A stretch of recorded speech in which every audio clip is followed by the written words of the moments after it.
एक फैमिली कहती है कि कुछ साल पहले 6 लाख रुपए हमें सिर्फ क्रेडिट कार्ड वालों को ही देने थे। उसके अलावा होम लोन, कार लोन और एजुकेशन लोन भी था और हमारी साल की सैलरी सिर्फ 3.5 लाख रुपए थी। जब हम फाइनेंशियल प्लानर से मिले तो उसने कहा कि हमें 40 साल लगेंगे अपना पूरा उधार चुकाने के लिए और फाइनेंशियली स्टेबल बनने के लिए। लेकिन फिर हमने डेव रामसे की बुक टोटल मनी मेकओवर पढ़ी और फिर सब चेंज हो गया और हमने डेव रामसे के बताए हुए 7 स्टेप्स कंप्लीट करे और फिर कुछ ही सालों में हमारी फाइनेंशियल कंडीशन कंप्लीटली इंप्रूव हो गई। दोस्तों, आज की ये वीडियो इसी famous book total money makeover के ऊपर है, जिसमें हमें 7 बेबी स्टेप्स को फॉलो करना पड़ेगा एक एक करके। वो कहते हैं ना कि do not run before you know how to walk, यानी भागने से पहले चलना सीखो। इसलिए हमें फाइनेंशियली इंप्रूव होने के लिए इन 7 स्टेप्स में से किसी भी स्टेप को मिस नहीं करना है। तो आइए स्टार्ट करते हैं। सबसे पहले बेबी स्टेप्स है जो कहता है सेव $1000 फास्ट। ये प्रिंसिपल कहता है कि जितनी जल्दी हो सके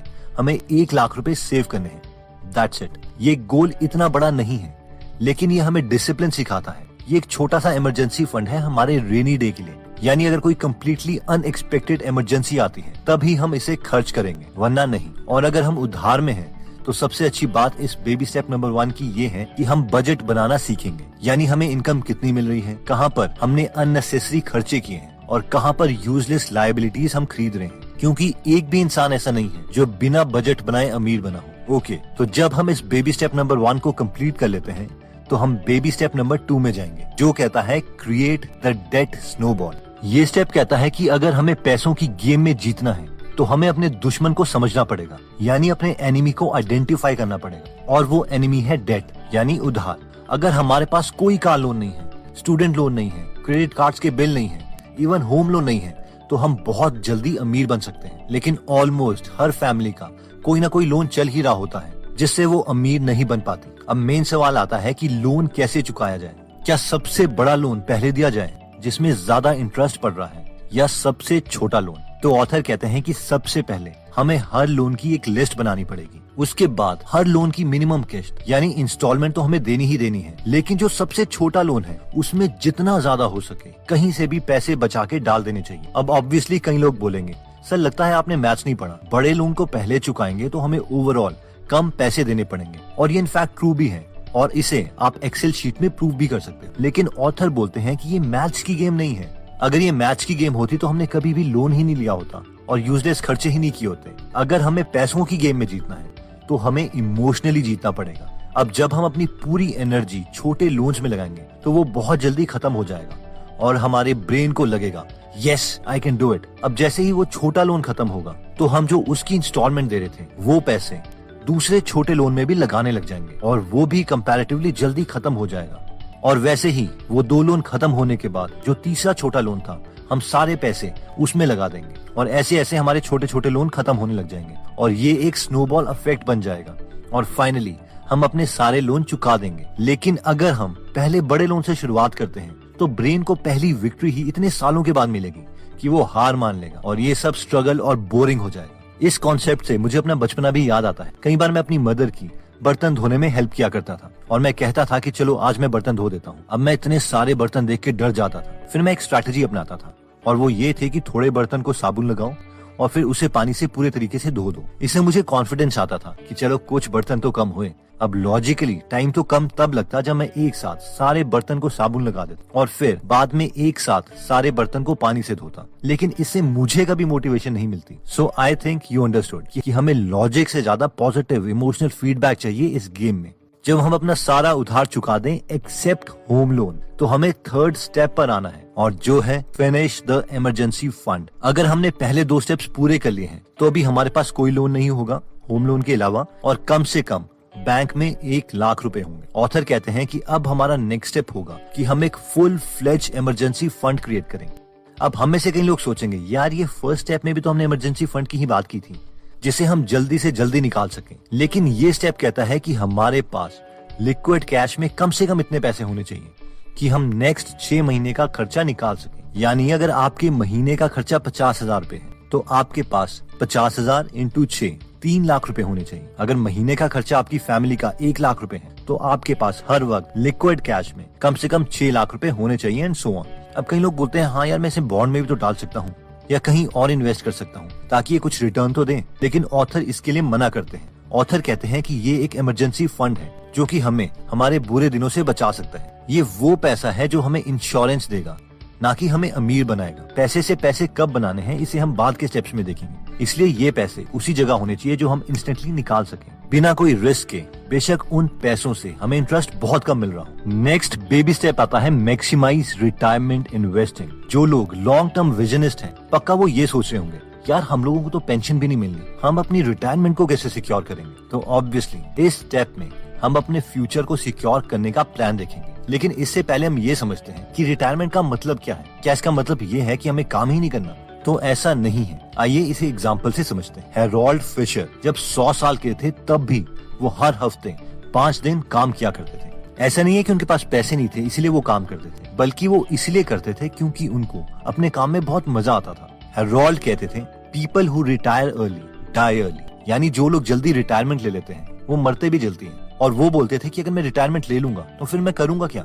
इसलिए ऑथर बोलते हैं कि रिटायरमेंट का मतलब है सिक्योरिटी, यानी एक ऐसा लेवल अचीव करना जहां पर हमसे ज्यादा हमारा पैसा मेहनत कर रहा हो, ताकि हम अपनी मर्जी की चीजें कर पाए। ऑथर कहते हैं कि अपनी रिटायरमेंट को सिक्योर करने के लिए हमें अपनी सैलरी का 15% अमाउंट किसी ऐसी सिक्योर चीज में लगाना चाहिए जहां पर हमें कम से कम 12 से 15% का रिटर्न मिल सके। और इसके लिए ऑथर म्यूचुअल फंड या इंडेक्स फंड्स में नॉलेज लेने के लिए रेकमेंड करते हैं। यानी अगर आपकी सैलरी 1 लाख पर मंथ है तो इसमें से 15,000 पर मंथ सिर्फ आपकी रिटायरमेंट के लिए जाएंगे। वैसे आपको पता है कि अगर आप 15,000 रुपए पर मंथ 40 सालों के लिए किसी ऐसे सिक्योर प्लेटफॉर्म में लगा देते हैं जहां पर आपको 15% का रिटर्न मिले, तो वो 40 साल के बाद कितना हो जाएगा?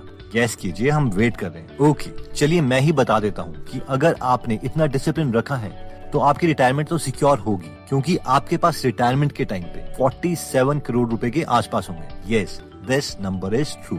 रिटायरमेंट के बाद नेक्स्ट बेबी स्टेप आता है कॉलेज फंडिंग। अब ऑब्वियसली ये स्टेप एज अ पेरेंट्स आपके बच्चों के फ्यूचर को सिक्योर करने के लिए ऑथर ने बताया है। अब आप में से बहुत से लोगों की खुद की एज काफी छोटी है अभी, लेकिन कभी ना कभी तो आपकी मैरिज होगी, और उस वक्त अगर हम ये स्टेप उठा लें तो बच्चों की एजुकेशन के टाइम जो पेरेंट्स को टेंशन हो जाती है और वो अपनी मैक्सिमम सेविंग्स बच्चों की एजुकेशन में ही लगा देते हैं और अपने फ्यूचर को ऑलमोस्ट बर्बाद कर देते हैं। तो इस चीज से हम बच सकते हैं। तो जैसे ही बच्चा पैदा होता है हमें ये एज्यूम करना पड़ेगा कि बच्चा 20 साल के बाद किस कॉलेज में जाएगा। अब मान लीजिए कि हम सोचते हैं कि हमारा बच्चा तो हार्वर्ड से MBA करेगा, तो पहले हमें चेक करना पड़ेगा कि हार्वर्ड की MBA की फीस आज कितनी है। लेट्स से कि हार्वर्ड की फीस 50 लाख रुपए है, तो इसमें हमें इन्फ्लेशन ऐड करनी पड़ेगी 6% के आसपास के हिसाब से, और हमें 50 लाख रुपए का इक्विवेलेंट नंबर 20 साल के बाद कैलकुलेट करना पड़ेगा। इसके लिए इंटरनेट में काफी सारे सोर्सेज हैं और आप कैलकुलेट कर सकते हैं। तो ये अप्रोक्सीमेटली 20 साल के बाद 1.6 करोड़ की MBA होगी। अब हमें ये चेक करना होगा कि 20 साल के बाद फ्यूचर में 1.6 करोड़ जोड़ने के लिए आज कितने पैसे हमें हर महीने जोड़ने पड़ेंगे। तो ये हर महीने करीबन 10,500 रुपए के करीब आता है अगर हमें 15% का रिटर्न मिले।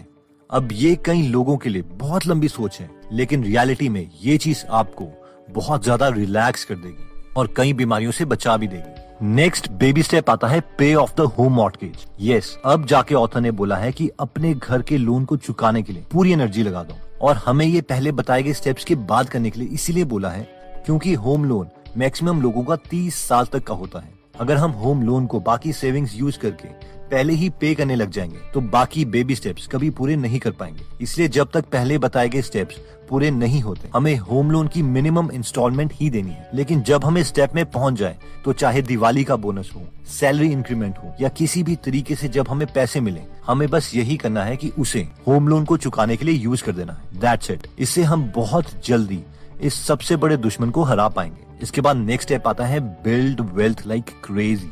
अब टाइम है अपने एक्स्ट्रा कैश को काम पर लगाने का, ऐसी स्किल सीखने का जिससे हम पैसे से पैसा कमा सकें। इसके लिए बहुत से मेथड्स हैं, जैसे कि real estate, high income skills, investing etcetera, जिसके बारे में हमें डिटेल में नॉलेज लेनी पड़ेगी। अगर हम इन्वेस्टिंग में इंटरेस्टेड हैं तो हम 5 पैसा ऐप प्लेटफॉर्म इन्वेस्टिंग के लिए यूज कर सकते हैं, जिन्होंने ये वीडियो भी स्पॉन्सर की है। आजकल बहुत सारे यंगस्टर्स, स्पेशली जिनकी एज 25 से कम है, वो इन्वेस्टिंग की तरफ आ रहे हैं, पर इन्वेस्टिंग ट्रेडिंग कैसे करनी है या डीमैट अकाउंट के चार्जेस देने पड़ेंगे, इसलिए वो पीछे हट जाते हैं। तो 5 पैसा स्कूल एक ऐसी ट्रेडिंग एप्लीकेशन है जहां ट्रेडिंग से जुड़े हर एक कॉन्सेप्ट को 1 मिनट में एकदम आसान भाषा में एक्सप्लेन किया गया है। इसके अलावा 5 पैसा यंगस्टर्स के लिए एक स्पेशल ऑफर लाया है जो स्पेशली 25 साल से कम एज के लिए है, जिसमें डीमैट अकाउंट क्रिएट करने के 5 पैसा कोई चार्जेस नहीं लेता, जबकि बाकी प्लेटफॉर्म 300 से 1000 रुपए तक चार्ज करते हैं। इसमें कोई ब्रोकरेज फीस भी नहीं देनी पड़ती। 5 पैसा AMC यानी अकाउंट को मेंटेन करने के चार्जेस नहीं लेता। इवन म्यूचुअल फंड में इन्वेस्ट करने के लिए कोई प्लेटफॉर्म फीस नहीं लगती। एनीवेज, अगर आप ट्रेडिंग या इन्वेस्टिंग में इंटरेस्टेड हैं तो school.5paisa.com पर जा सकते हैं या आप गूगल प्ले स्टोर से इनकी एंड्रॉइड एप्लीकेशन डाउनलोड कर सकते हैं। और ये सारे बेनिफिट्स उठाने के लिए आप 5 पैसा इंस्टॉल करके यंग वेस्टर प्रोमो कोड यूज कर सकते हैं। और नेक्स्ट 7th स्टेप आता है live like no one else. इस स्टेप में अगर आप पहुंच गए हैं तो कॉन्ग्रेचुलेशंस, क्योंकि सिर्फ 1 से 2% पॉपुलेशन ही ये स्टेप अचीव कर पाती है। अब सवाल आता है कि हम इन एक्स्ट्रा पैसों का करेंगे क्या। तो ऑथर कहते हैं कि हमें 3 चीजें करनी है, फन, इन्वेस्ट एंड गिव।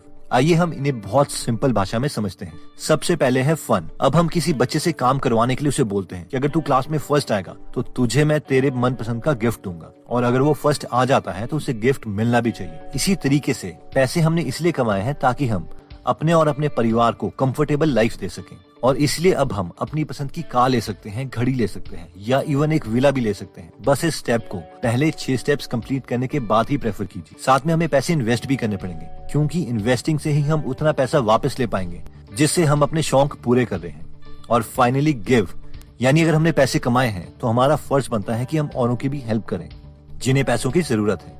अगर आपके पास किसी टेम्पल में बैठी एक लेडी रो रही है कि उसके बच्चे का ऑपरेशन होना है और उसके पास पैसे नहीं है, तो आप उसे बिना बोले उसके बच्चे की ऑपरेशन की फीस पे कर सकते हैं और दुनिया की सबसे पॉजिटिव फीलिंग के मजे ले सकते हैं। दोस्तों, अगर आप हाई इनकम स्किल सीखना चाहते हैं और एक्चुअल में अपनी लाइफ को नए मोड़ पे ले जाना चाहते हैं, तो मैं रेकमेंड करूंगा कि आप बुक्स पढ़ें और उन लोगों के एक्सपीरियंसेस से सीखें जो ऑलरेडी सक्सेस पा चुके हैं, ताकि आप अपने कुछ साल गलतियों के बचा सके। और अगर आप अपने फ्री टाइम में, जैसे कि ट्रैवलिंग, कुकिंग, जिम या इवन वॉकिंग के टाइम में हिंदी में फ्री में बुक समरी सुनना या पढ़ना चाहते हैं, तो आप गीगल ऐप डाउनलोड कर सकते हैं, जहां पर 130 से ज्यादा फ्री समरीज अवेलेबल हैं और हम हर हफ्ते एक फ्री समरी उसमें ऐड करते हैं। एनीवेज दोस्तों, इस वीडियो में हमने टोटल 7 फाइनेंशियल फ्रीडम के स्टेप्स देखे थे, जिसमें पहला स्टेप था कि सेव 1 लाख रुपए। इसके बाद सेकंड स्टेप में था कि हमें छोटे लोन से अपने लोन्स खत्म करने स्टार्ट करने चाहिए, होम लोन के अलावा। नेक्स्ट स्टेप था कि इमरजेंसी फंड जोड़ो ताकि हम अगले 6 महीने का खर्चा उठा सकें। फोर्थ स्टेप था कि रिटायरमेंट के लिए इनकम का कम से कम 15% सेव करो। फिफ्थ स्टेप कहता है कि हमें बच्चों की कॉलेज की एजुकेशन के लिए उनके पैदा होते ही इन्वेस्टमेंट स्टार्ट कर देनी चाहिए। सिक्स्थ स्टेप था कि अब